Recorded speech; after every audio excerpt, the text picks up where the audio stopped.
Chapter 21. David avenges the Gibeonites. There was a famine during David's reign that lasted for 3 years. So David asked the Lord about it, and the Lord said, "The famine has come because Saul and his family are guilty of murdering the Gibeonites." So the king summoned the Gibeonites. They were not part of Israel, but were all that was left of the nation of the Amorites. The people of Israel had sworn not to kill them, but Saul, in his zeal for Israel and Judah, had tried to wipe them out. David asked them, "What can I do for you? How can I make amends so that you will bless the Lord's people again?" "Well, money can't settle this matter between us and the family of Saul," the Gibeonites replied. "Neither can we demand the life of anyone in Israel." "What can I do then?" David asked. "Just tell me, and I will do it for you." Then they replied, "It was Saul who planned to destroy us, to keep us from having any place at all in the territory of Israel. So let 7 of Saul's sons be handed over to us, and we will execute them before the Lord at Gibeon on the mountain of the Lord." "All right," the king said, "I will do it." The king spared Jonathan's son Mephibosheth, who was Saul's grandson, because of the oath David and Jonathan had sworn before the Lord. But he gave them Saul's 2 sons, Armoni and Mephibosheth, whose mother was Rizpah, daughter of Aiah. He also gave them the 5 sons of Saul's daughter Merab, the wife of Adriel, son of Barzillai, from Maholah. The men of Gibeon executed them on the mountain before the Lord. So all 7 of them died together at the beginning of the barley harvest. Then Rizpah, daughter of Aiah, the mother of 2 of the men, spread burlap on a rock and stayed there the entire harvest season. She prevented the scavenger birds from tearing at their bodies during the day and stopped wild animals from eating them at night. When David learned what Rizpah, Saul's concubine, had done, he went to the people of Jabesh-Gilead and retrieved the bones of Saul and his son Jonathan. When the Philistines had killed Saul and Jonathan on Mount Gilboa, the people of Jabesh-Gilead stole their bodies from the public square of Bethshan, where the Philistines had hung them. So David obtained the bones of Saul and Jonathan, as well as the bones of the men the Gibeonites had executed. Then the king ordered that they bury the bones in the tomb of Kish, Saul's father, at the town of Zelah in the land of Benjamin. After that, God ended the famine in the land. Battles against Philistine giants. Once again the Philistines were at war with Israel, and when David and his men were in the thick of battle, David became weak and exhausted. Ishbi-Benob was a descendant of the giants. His bronze spearhead weighed more than 7 pounds, and he was armed with a new sword. He had cornered David and was about to kill him. But Abishai, son of Zeruiah, came to David's rescue and killed the Philistine. Then David's men declared, "You are not going out to battle with us again. Why risk snuffing out the light of Israel?" After this, there was another battle against the Philistines at Gob. As they fought, Sibbecai from Husha killed Saph, another descendant of the giants. During another battle at Gob, Elhanan, son of Jair from Bethlehem, killed the brother of Goliath of Gath. The handle of his spear was as thick as a weaver's beam.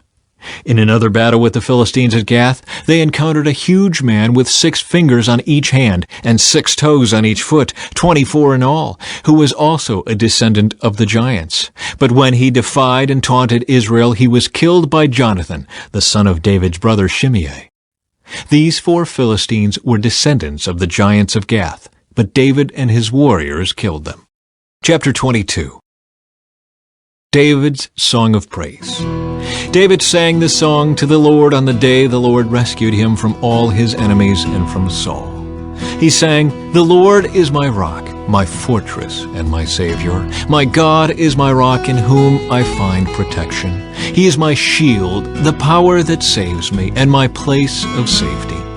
He is my refuge, my Savior, the one who saves me from violence. I called on the Lord who is worthy of praise, and he saved me from my enemies. The waves of death overwhelmed me. Floods of destruction swept over me. The grave wrapped its ropes around me. Death laid a trap in my path.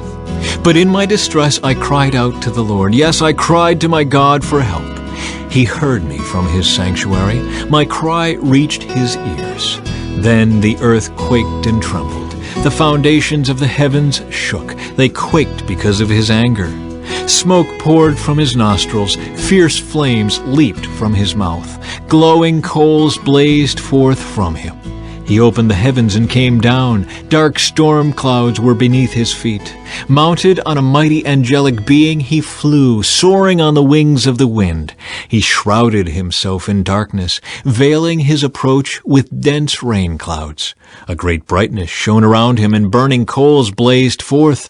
The Lord thundered from heaven, the voice of the Most High resounded. He shot arrows and scattered his enemies. His lightning flashed, and they were confused. Then, at the command of the Lord, at the blast of his breath, the bottom of the sea could be seen, and the foundations of the earth were laid bare. He reached down from heaven and rescued me. He drew me out of deep waters. He rescued me from my powerful enemies, from those who hated me and were too strong for me. They attacked me at a moment when I was in distress, but the Lord supported me. He led me to a place of safety. He rescued me because he delights in me. The Lord rewarded me for doing right. He restored me because of my innocence. For I have kept the ways of the Lord. I have not turned from my God to follow evil. I have followed all his regulations. I have never abandoned his decrees. I am blameless before God. I have kept myself from sin. The Lord rewarded me for doing right. He has seen my innocence. To the faithful you show yourself faithful. To those with integrity you show integrity. To the pure you show yourself pure, but to the wicked you show yourself hostile. You rescue the humble, but your eyes watch the proud and humiliate them. O Lord, you are my lamp. The Lord lights up my darkness. In your strength I can crush an army. With my God I can scale any wall. God's way is perfect. All the Lord's promises prove true. He is a shield for all who look to him for protection. For who is God except the Lord? Who but our God is a solid rock? God is my strong fortress, and he makes my way perfect. He makes me as sure-footed as a deer, enabling me to stand on mountain heights. He trains my hands for battle. He strengthens my arm to draw a bronze bow.